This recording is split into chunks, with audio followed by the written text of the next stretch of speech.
Well, I'm a parent of two amazing twin boys, and I'm also a child and family therapist, and I'm also an entertainment attorney.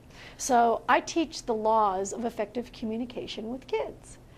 And I can teach you how to stop temper tantrums and fights without threats, without rewards, without compromising, where everyone's needs are met and you can actually have fun with your kids and have a deeper connection. Why do you do what you do? I used to, well, I've worked with kids that pull knives on people. And I would make amazing progress with these kids.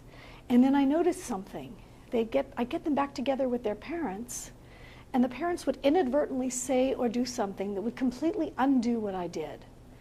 And I searched far and wide for over 20 years of different methods of how to educate parents, of how to communicate with the parents in a way of how they can communicate with their kids. Because I knew what I did, but how to make this accessible, what's a good model? And I came across Marshall Rosenberg's teachings, which have helped thousands of parents worldwide for over 30 years literally transform their relationships with their kids. You can actually avoid the terrible twos, you can even avoid the rebellious teens.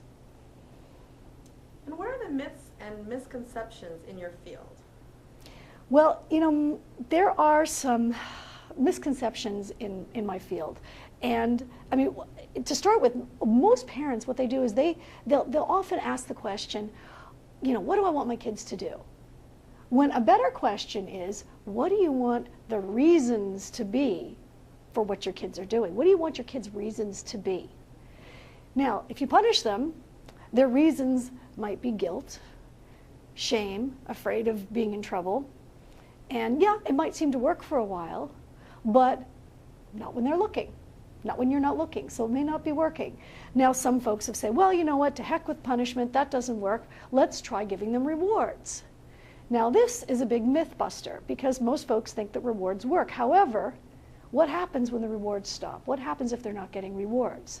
Do we really want our kids to be also having their self-esteem based on whether or not they're praised?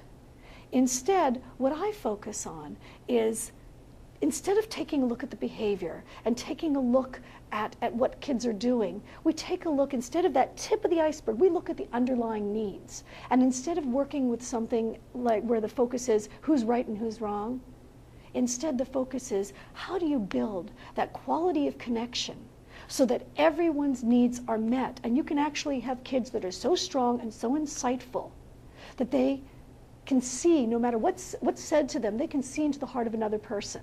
And you can see into the heart of your child no matter what they're presenting to you. And you can actually create solutions where everyone's needs are met. No one is compromising and everybody is giving from their heart.